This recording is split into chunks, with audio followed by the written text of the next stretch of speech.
사무엘상 15장 17절로 23절까지가 되겠습니다. 제가 된 구약성경 432쪽입니다. 구약성경 432쪽 사무엘상 15장 17절로 23절까지 한 절씩 나누어서 교독토록 하겠습니다. 사무엘상 15장 17절 제가 먼저 하도록 하겠습니다. 사무엘이 이르되 왕이 스스로 작게 여길 그때 이스라엘 지파의 머리가 되지 아니하셨나이까. 여호와께서 왕에게 기름을 부어 이스라엘 왕을 삼으시고 또 여호와께서 왕을 그로 보내시며 이르시기를 가서 죄인 하나님의 사람을 찾는데 다 없어지기를 시작하셨거늘 어찌하여 왕이 여호와의 목소리를 청종하지 아니하고 탈취하기 에만 급하여 여호와께서 악하게 여기시는 일을 행하였나이까. 사울이 사무엘에게 이르되 너는 지금 여호와의 목소리를 청종하여 여호와께서 그를 지키러 가서 아말렉 왕 아각을 끌어왔고 아말렉 사람들을 조심하라 했으나 다만 백성이 그 마땅히 멸할 것 중에서 가장 좋은 것으로 길갈에서 당신의 하나님 여호와께 제사하려고 양과 소를 끌어왔나이다 하는지라. 사무엘이 이르되 여호와께서 번제와 다른 제사를 그의 목소리를 청종하는 것을 좋아하시는지 좋아하시겠나이까. 인정이 제사로 낫고 듣는 것이 술의 기름보다 나으니 함께 하십니다. 이는 거역하는 것은 점치는 죄와 같고 완고한 것은 사신 우상에게 절하는 죄와 같음이라. 왕이 여호와의 말씀을 버렸으므로 여호와께서도 왕을 버려 왕이 되지 못하게 하셨나이다 하니. 아멘. 한번 인사합니다. 하나님 앞에 순종합시다. 하나님 앞에 순종합시다.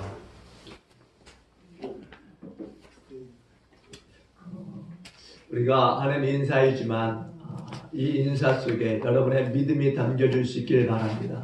그래서 그 인사가 정말 여러분의 삶에 묻어나고 정말 그 말씀이 정말 여러분의 삶에 그대로 이루어진 역사가 나타나길 바라겠습니다. 미국의 카네기 공과대학에서요, 인생살이에 실패한 사람들, 직장생활과 가정생활 그리고 사회생활에 실패한 사람들 일반 10,000명에 대해서 이제 표본 조사를 이제 철저히 연구하게 되었습니다. 실패한 이유가 무엇인가에 대해서 연구를 하기 시작한 것입니다. 연구하기 전에 일반적으로 생각하기는 지식이 없어서, 기술이 부족해서, 그리고 무능해서 실패했을 것으로 생각했는데 전혀 그렇지 않았다라는 것입니다. 전혀 의외의 결과가 나왔습니다. 전문적인 기술과 지식의 결여가 되어서 실패한 줄 알았는데 전문적인 지식이라든가 또 기술의 이 결여로 실패한 사람은 15%에 불과했다라는 것입니다.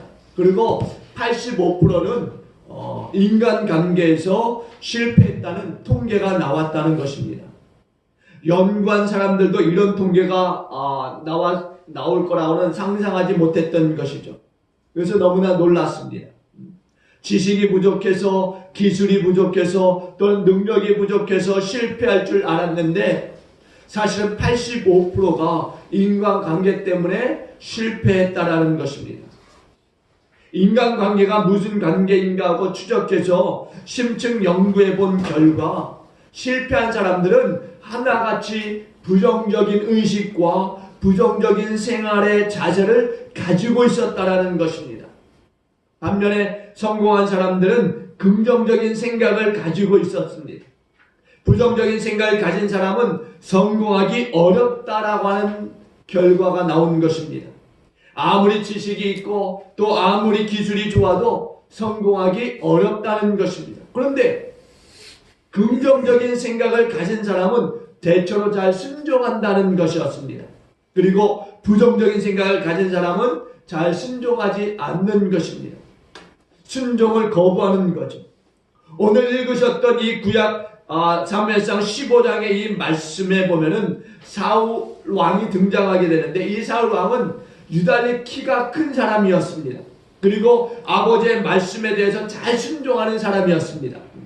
사울 왕은 어렸을 때 아버지가 잃어버린 나귀를 찾으라고 했을 때 거기에 기꺼이 순종하여서 나귀를 찾기 위해서 사흘 동안 산이나 들로 헤매고 다닌 그런 경험이 있는 것을 우리가 보게 됩니다. 그러니까 사울은 스스로 작게 여기고 굉장히 순종할 줄 아는 사람이었다라는 거죠. 그리고 자기가 왕이 된다고 하는 이 말을 들었을 때는 어디론가 숨어버리는 그런 사람이었어요. 근데 이렇게 스스로 작게 여기던 그 사람이 이제 하나님의 은혜로 인하여서 왕이 되어진 거죠. 여러분, 근데 이스라엘에 이렇게 순종하는 사울이 초대 왕이 되어졌는데, 근데 오늘 본문의 말씀을 보니까 완전히 이야기가 달라지는 모습을 우리가 볼 수 있는 거죠. 하나님의 지시대로 아말렉과 싸웠습니다. 이기고 나서 기념비를 세웠어요. 오늘 본문 18절에 보시면은 하나님께서 아말렉을 진멸하라 이렇게 말씀합니다. 진멸하라. 한번 볼까요? 18절. 한번 다 같이 보십니다. 18절 시작. 또 여호와께서 왕을 길로 보내시며 이르시기를 가서 죄인 아말렉 사람을 진멸하되 다 없어지기까지 치라 하셨거늘. 아멘. 보니까 아말렉을 진멸하되 다 없어지기까지 치라 이렇게 말씀하고 있습니다. 이 말은 너는 남은 것을 쳐라 마음대로 사람을 죽이라 그런 말씀이 아니에요. 악한 아말렉에 대한 하나님의 심판의 말씀을 전해주고 있는 것입니다. 하나님께서는요 심판하시고 사울왕은 그 하나님의 그 심판하심에 순종하는 그 일을 해야 되는 거죠. 그러니까 사울왕은 집행하는 일을 해야 되는 거예요. 여기에 사울왕의 이 감정은 개입돼서는 안 되는 것입니다. 하나님께서 왜 사울왕에게 진멸하라고 했느냐 하면은 너도 우상을 섬기면 이와 같이 될 수 있다 라고 하는 경고의 말씀이고, 너도 악을 행하면 이렇게 진멸당하게 된다 라고 하는 교훈의 말씀을 주시고 있는 거예요. 사울왕이 잘나고 뭐 능력이 있어서 아말렉을 진멸하라 이렇게 말씀하고 있는 것이 아닙니다. 하나님께서 진멸하라고 하면은 진멸해야 되는 것입니다. 자기의 생각을 거기에 집어넣어서는 안 되는 것입니다. 사울왕은 아말렉을 진멸하라고 하는 이 말씀을 외적으로 형식적으로 순종하는 것 같았지만은 내면적으로는 자기 명예를 더 중요하게 생각했고 자기 욕심을 채웠고 또한 하나님 말씀대로 바르게 순종하지 않았다라는 것입니다. 이것이 바로 사울 왕의 실수였어요. 사무엘은 사울 왕에게 왜 순종하지 아니했습니까? 라고 했을 때 순종했다 이렇게 이야기합니다. 사울 왕이 순종했다 이렇게 이야기해요. 그런데 이것은 사실 순종이 아니었습니다. 다 진멸했으면은 왜 소와 양의 소리가 들리느냐 이렇게 사무엘이 따지니까 사울 왕이 대답하기를 뭐라고 하느냐, 좋은 소가 있고 좋은 양이 있어서 하나님 앞에 정말 좋은 것으로 제사를 드리기 위해서 백성들이 가지고 왔습니다 이렇게 변명하더라는 거죠. 그러니까 이것은 하나님께 대한 모독이었어요. 하나님의 말씀을 거역하는 것이었습니다. 오늘 말씀을 보시면은요 하나님은 사무엘 선지자를 통해서 참으로 중요한 말씀을 하고 계시다라는 겁니다. 뭐라고 말씀하느냐, 순종이 제사보다 낫다 이렇게 말씀하고 있어요. 순종 없는 제사는 아무런 의미가 없다라는 것입니다. 제사는 예배라고 할 수 있습니다. 수많은 종교의식도 소용이 없다라는 거죠. 수많은 봉사도 소용이 없다라는 겁니다. 희생도 소용이 없어요. 뭐가 필요하냐? 순종. 순종이 필요하다라는 겁니다. 부모에게도 마찬가지예요. 불효하다가 세상을 떠난 다음에 아무리 많은 재산을 가지고 앞에 나간다 할지라도 무슨 소용이 있겠습니까? 그 재산은 아무 소용이 없는 것입니다. 살아 계실 때 한 번이라도 더 순종하는 것이 낫다라는 거죠. 죽은 다음에 성대하게 죽은 사람 앞에 제사상을 차려놓는 것 아무 소용이 없다라는 거예요. 하나님 앞에 순종하지 아니하고 예배만 열심히 드리는 것, 이건 아무 소용이 없다라는 것입니다. 그야말로 쓸데없는 일이라는 거죠. 이사야서 1장 13절로 14절에 보시면은 하나님께서 말씀하시기를 헛된 재물을 다시 가져오지 말라 이렇게 말씀합니다. 왜 그러느냐? 그게 나에게 짐이 될 뿐이다 이렇게 말씀하고 있어요. 헛된 재물은 하나님께 무거운 짐이라는 것입니다. 사랑하는 교회 여러분, 순종 없는 제사나 희생이나 헌신은 또 봉사는 아무 소용이 없는 것입니다. 우리 하나님께 대한 요기에 미가서 6장 7절에 보시면 내 맏아들을 드릴까? 라고 하는 말씀이 있어요. 내 맏아들을 드릴까? 이게 무슨 말이냐? 소와 양과 값진 제물을 하나님께 바치다가 이런 제물보다 더 귀한 것이 더 귀한 제물이 없을까? 라고 하는 생각을 했을 때 우리 가정에서 가장 귀한 맏아들을 생각해서 이 맏아들을 하나님께 드릴까? 라고 하는 생각을 했다라는 거죠. 그런데 이 맏아들을 드리는 생각까지는 좋은데 중요한 것은 그냥 드리는 것이 무슨 소용이냐는 거죠. 아무 소용이 없다라는 겁니다. 하나님께서 원하시는 것은 순종이라는 거예요. 순종. 오직 순종이라는 거죠. 제물이나 제사가 아니라는 거예요. 순종이라고 하는 말은 히브리어로 샤마입니다. 샤마. 한번 따라합니다. 샤마. 이 샤마는요, 듣는다라고 하는 뜻이에요. 듣는다. 듣는다는 말과 순종이 같은 말이라는 거죠. 그러니까 부모의 말을 듣는다는 것이 뭡니까?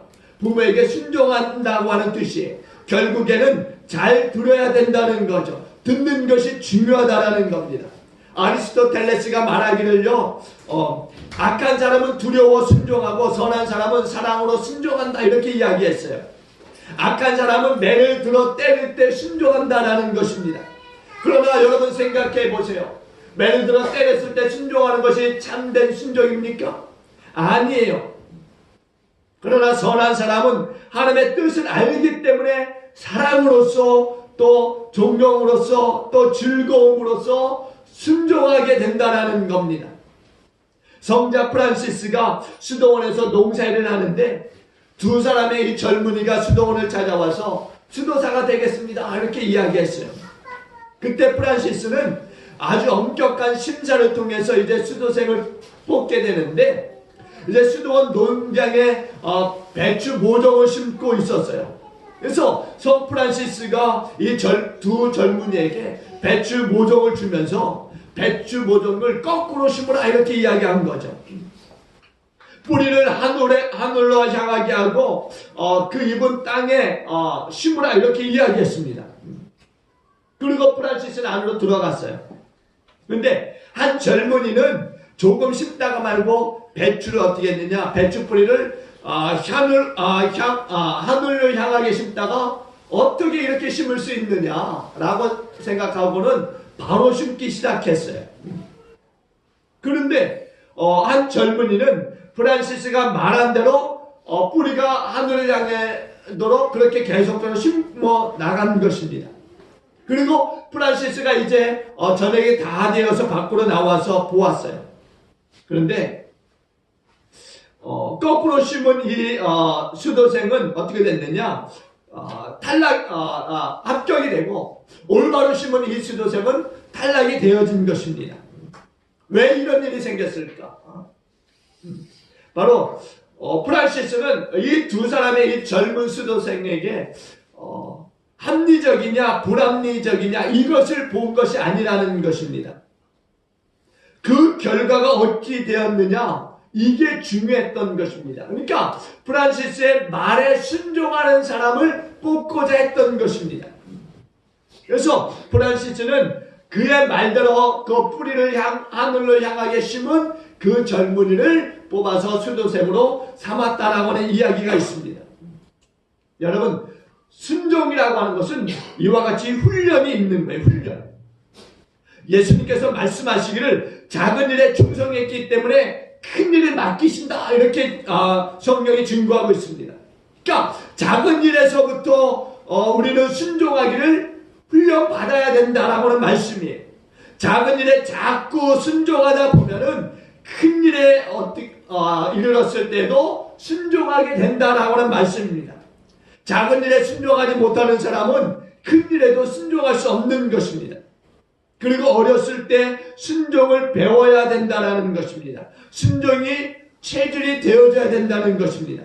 토레이 박사가 말하기를 권능은 하나님께 속했는데 우리가 그 권능을 받는 데는 오직 한 가지 조건이 있다. 그것은 절대 순종이다 이렇게 말하고 있습니다.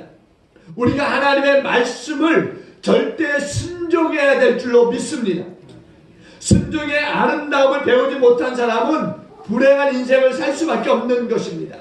순종할 때 내 마음에 평안이 주어지는 줄로 믿습니다. 거역하고 불순종하게 되면 어떻게 됩니까? 마음속에 어둠이 깔리고 불행해지고 괴로워지는 인생을 살 수밖에 없는 것입니다. 순종함으로 평안을 얻는 것입니다. 행복을 얻는 것이고, 이것을 모르는 사람은 불행한 인생을 살 수밖에 없는 것입니다. 현대인들의 가장 큰 문제 중에 하나는 순종하지 못한다는 것입니다. 순종하기를 싫어한다는 것입니다. 그래서 자신의 마음대로 행하는 모습을 우리가 볼 수 있습니다. 결국에는 그 인생은 불행할 수밖에 없는 것입니다. 잠시나마 행복은 할 수 있겠지만은, 그러나 결국에는 불순종으로 말미암는 불행을 가질 수밖에 없는 인생이 되어진다는 것입니다. 순종은 내가 없어지는 것입니다. 내가 죽는 것입니다. 그래서 무슨 일이나 일단 거절하고 보는 사람은 불행할 수밖에 없는 것입니다. 이해하면서 자기에게 불리한 것으로 아는 일들은 오히려 하지 않는 사람들은 결국 불행할 수밖에 없는 것입니다. 일생 동안 어디서나 언제나 아니요 아니요 하는 사람들의 인생의 그 결말은 어떤 것입니까? 가라고 하면 가면서도 속으로는 아니요라고 하는 그런 사람들이 있습니다. 하라고 하면 하지만은 하면서도 마지못해서 하는 사람이 있습니다. 이렇게 사는 사람은 불행할 수밖에 없는 것입니다. 왜? 자기의 마음은 따로 있기 때문에. 그 일이 하면서도 마음에 들지 않는 것입니다. 가정에서도 어렸을 때부터 언제나 부모에게 순종하고, 학교에서는 선생님에게 순종하고, 직장에서는 윗사람에게 순종하는 사람들이 결국엔 잘 되더라는 겁니다. 교회에서도 마찬가지입니다. 하나님께 반드시 순종해야 합니다. 그런데 이런 순종을 굴욕으로 받아들이는 사람이 있다라는 겁니다. 그런 사람은 체질적으로 문제가 있는 것입니다. 신학자 보네퍼가 말하기를 믿는 사람들만이 순종하고 순종하는 사람만이 믿게 된다, 이렇게까지 이야기해요. 그러니까 순종하면서 믿음을 배워나가고 믿음이 성장하고 믿음이 성숙해진다라고 하는 말씀이에요. 시인 괴테는 이런 말을 합니다. 내 영혼은 언제나 순종함에 따라 점점 더 훌륭한 자유를 맛보았다, 이렇게 이야기합니다. 순종함으로 점점 더 훌륭한 자유함을 맛보았다. 여러분, 순종함으로 무한한 영적인 자유를 얻으시길 주님으로 축원드립니다. 순종은 믿음이에요. 믿음입니다. 믿음의 실천이요 믿음의 증거가 순종인 줄로 믿습니다. 순종은 겸손입니다. 나 자신의 부족함을 너무나 잘 알기 때문에 순종을 통해서 겸손을 배워나가는 것입니다. 요한복음 2장 1절로 12절까지 이 말씀을 보면은 예수님께서 행하신 첫 번째 기적이 성경에 기록되어져 있습니다. 마리아가 예수님께 이제 잔치집에 이 포도주가 떨어졌다는 사실을 알리는 거죠. 그리고 하인들에게는 너희에게 예수님이 무슨 말씀을 하시든지 듣고 순종하라, 이렇게 말합니다. 예수님께서 이제 하인들에게 말합니다. 항아리에 물을 채우라. 이제 하인들이 항아리 아귀에까지 이제 물을 채웠습니다. 근데 예수님께서 이제는 떠서 연회장에 사람들에게 갖다 주라, 이렇게 이야기합니다. 그리고 하인들이 갖다 주었어요. 하인들은 예수님의 말씀이 떨어지자마자 즉시 순종한 것입니다. 포도주가 떨어졌는데 항아리에 물을 채우라고 했을 때 왜 물을 채워야 됩니까? 라고 하는 질문을 하지 않았다는 것입니다. 오직 그들은 항아리에 물을 떠서 연회장의 사람들에게 갖다 주었다라는 것입니다. 그랬을 때 어떻게 됐을까요? 연회장에는 엄청난 기적이 나타난 것입니다. 하인들이 물을 떠서 갖다 주었는데 그 순간 그 물이 포도주가 된 줄로 믿습니다. 그것도 최상급의 포도주가 된 줄로 믿습니다. 순종할 때 이적이 나타나는 것입니다. 순종의 대가는 기쁨과 평안인 줄로 믿습니다. 순종은 하나님의 말씀에 우리가 실제적으로 응답하는 것입니다. 예수님은 죽기까지 순종하셨어요. 예수님은 우리에게 순종의 본을 보이신 분이십니다. 미국의 이 남북 전쟁 때 있었던 일입니다. 어떤 장군의 이 딸이 밖에서 놀다가 낯선 사람으로부터 이제 인형처럼 예쁜 상자 하나를 선물로 받은 것입니다. 그리고 그것을 집에 가지고 들어왔어요. 딸이 그 상자를 자랑스럽게 아빠에게 보이면서 누군가 나에게 주었노라고 아빠에게 이야기했습니다. 그랬을 때 아빠는 누가 주었느냐라고 물었어요. 그렇죠? 모르는 사람이 주었습니다라고 이 딸이 이야기합니다. 그러면 그 사람이 어떤 사람이더냐라고 아빠가 물었어요. 그러자 그 딸이 키가 큰 사람이었습니다. 그러자 이 아빠는 생각했습니다. 아빠가 너를 사랑하는 줄 알지? 그러자 딸이 예, 아빠가 나를 무척이나 사랑하는 것을 알고 있어요. 그러면은 그 상자를 밖에 내다 버리거라. 아빠가 이렇게 이야기하는 거죠. 그러자 이 딸이 안 됩니다. 이렇게 귀하고 이쁜 상자를 왜 밖에 버려야 됩니까? 그러자 이 아빠가 이렇게 이야기합니다. 아빠가 너를 사랑하는 줄 알면은 아빠의 말대로 하길 바란다. 그러자 이 딸이 예 아빠 그러고서는 그 상자를 밖에다 버리고 들어왔어요. 그러자 얼마 후에 그 상자가 폭발을 일으킨 것입니다. 그것은 다름 아닌 이 장군을 죽이기 위해서 상대편의 이 사람들이 계략을 꾸몄던 것입니다. 이처럼 아무리 아까운 그 물건이라 할지라도 버려야 한다라고 하면 버려야 되는 거죠. 순종해야 된다라는 것입니다. 요한복음 5장에 말씀해 보시면은 예수님께서 이제 베데스다 연못가에 가셨을 때 38년 된 이제 환자가 있었어요.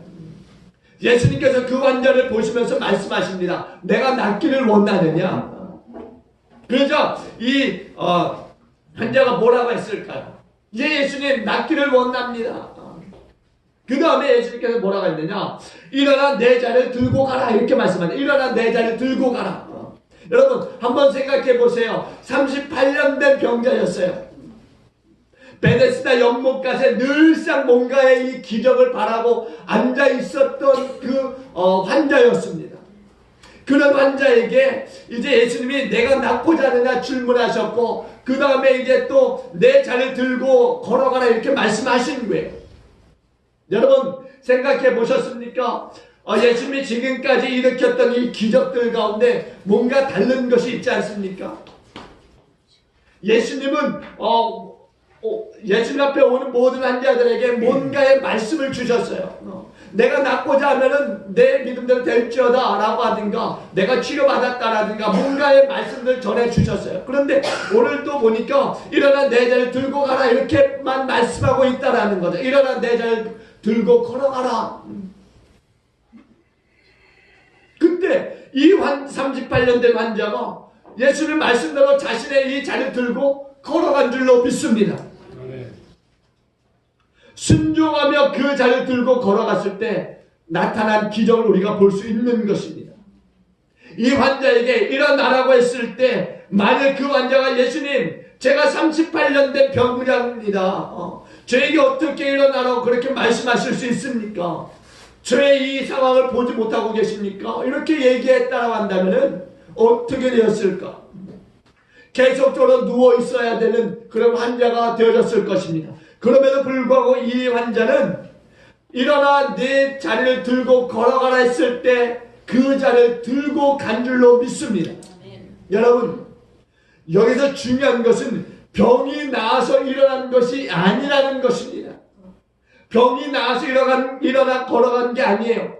일어나라고 일어나라고 하는 그 말씀에 순종했더니 그 순간 병이 나온 줄로 믿습니다.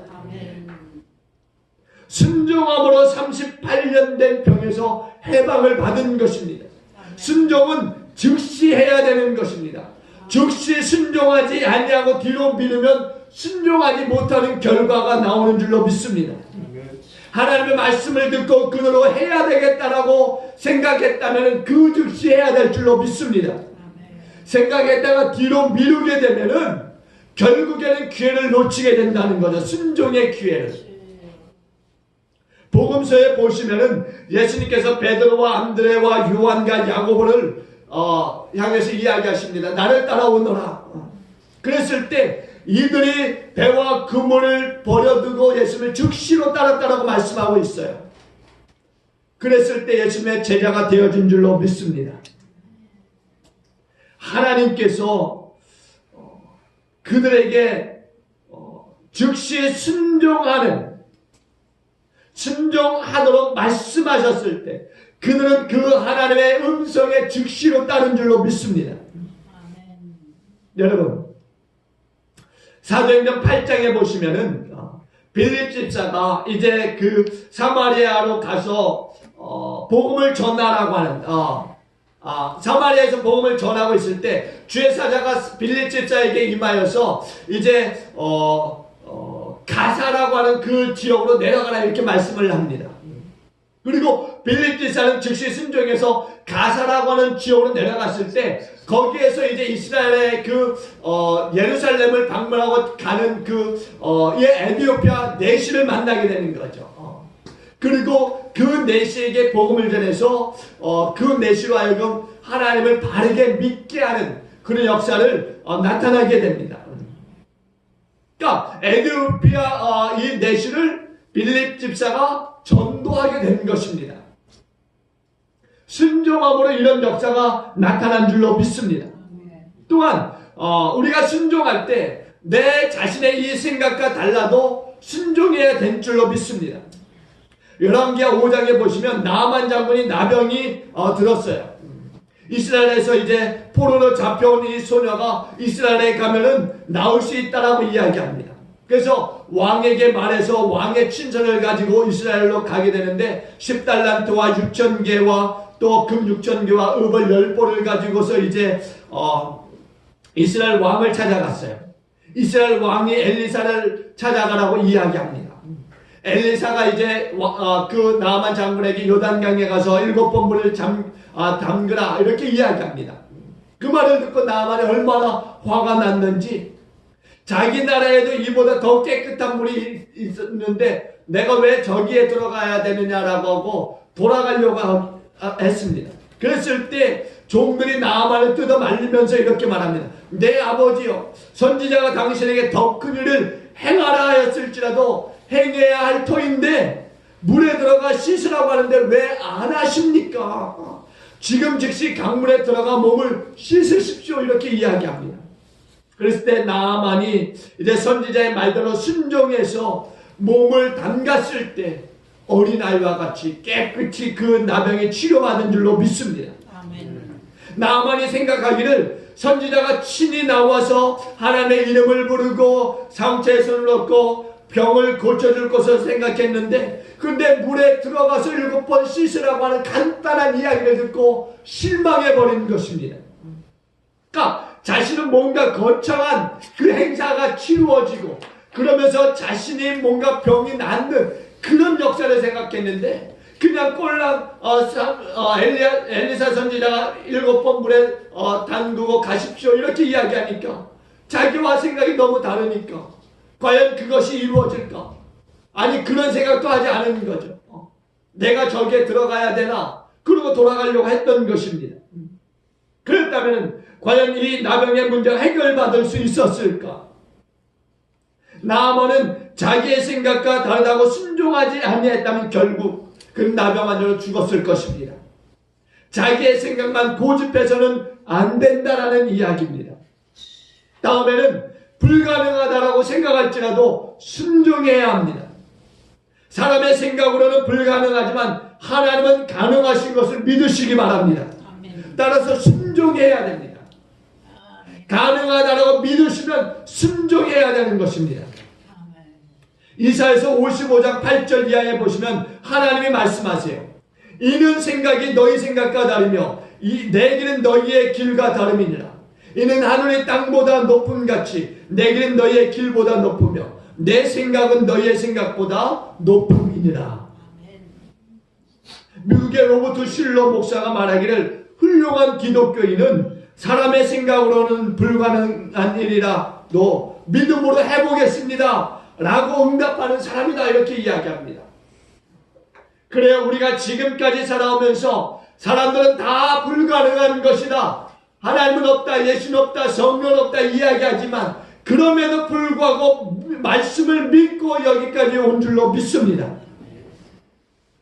우리가 믿음으로 왔기 때문에 하나님이 지금까지 나와 함께 하셨고 나를 지키신 줄로 믿습니다.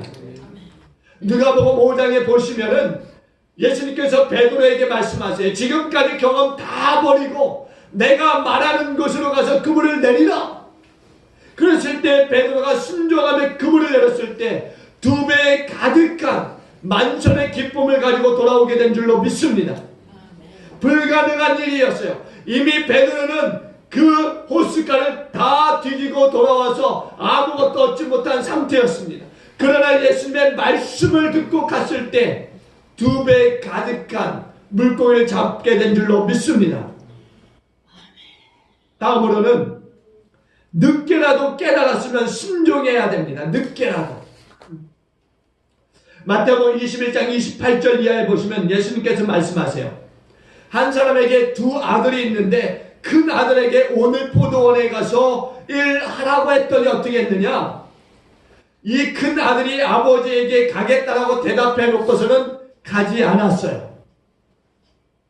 그런데 둘째 아들에게 똑같이 이야기합니다. 근데 둘째 아들은 안 가겠다 뿌리치고 나갔어요. 그러다가 어떻게 했느냐? 잠시 후에 뉘우치고 포도원에 가서 일을 하게 되는 것입니다. 뒤늦게라도 깨닫고 가야 된다라는 것입니다. 우리에게도 그런 순종이 필요한 줄로 믿습니다. 처음에는 자기의 판단이 옳은 것처럼 그렇게 생각해서 하지 않았지만 뒤늦게나마 그것이 나의 잘못된 생각이었고 그것이 나의 편견이었다라고 생각이 든다라고 한다면 늦게라도 순종하며 따라야 될 줄로 믿습니다. 시간이 지난 다음에라도 순종하게 될 때 하나님이 기뻐하시는 줄로 믿습니다. 하나님은 순종하는 사람에게 복을 주시는 하나님이세요. 신명기 28장 2절로 6절에 보면 이렇게 말씀합니다. 내가 하나님의 말씀을 순종하면 도시에서도 복을 받고 농촌에서도 복을 받고 자녀가 복을 받고 토지가 복을 받고 또 짐승들이 복을 받고 식생활이 해결되는 복을 받는다라고 말씀하시면서 들어와도 복을 받고 나가도 복을 받고 이렇게 말씀하고 있어요. 어느 학자가 책에 쓰기를 하나님의 말씀에 10% 순종하면은 10%의 복을 받지만은 100% 순종하면은 100% 복을 받는다라고 이야기하고 있습니다. 바라기는 여러분 하나님의 말씀에 100% 순종하시는 그런 저와 여러분 모두가 되어지길 주님으로 축원드립니다. 100% 순종함으로 100% 하나님이 주시는 행복을 받아 누리시는 저와 여러분 되길 주님으로 간절히 축원드립니다. 기도하십니다. 하나님 감사합니다. 2018년 몇 주를 우리가 남겨두고 있지만 그럼에도 하나님 끝까지 순종하는 우리가 되게 하여 주옵소서. 하나님의 말씀에 오늘 순종하라 이야기하셨사오니 오늘 우리가 이 말씀에 순종하여서 하나님의 경외하는 우리가 되게 하여 주옵소서. 순종할 때 하나님의 역사가 나의 삶에 나타날 것을 믿습니다. 순종할 때 나의 모든 삶의 주변에 하나님의 역사가 나타날 줄로 믿습니다. 순종할 때 그 역사는 이미 시작되어진 줄로 믿습니다. 하나님의 영광이 나타나길 간절히 바라는 여호와의 백성들은 순종하는 삶을 당연히 살아가야 될 줄 믿습니다. 하나님 오늘도 순종한 우리가 되게 하여 주옵소서. 감사드리며 예수님의 귀하신 이름으로 함께 기도하옵나이다. 아멘.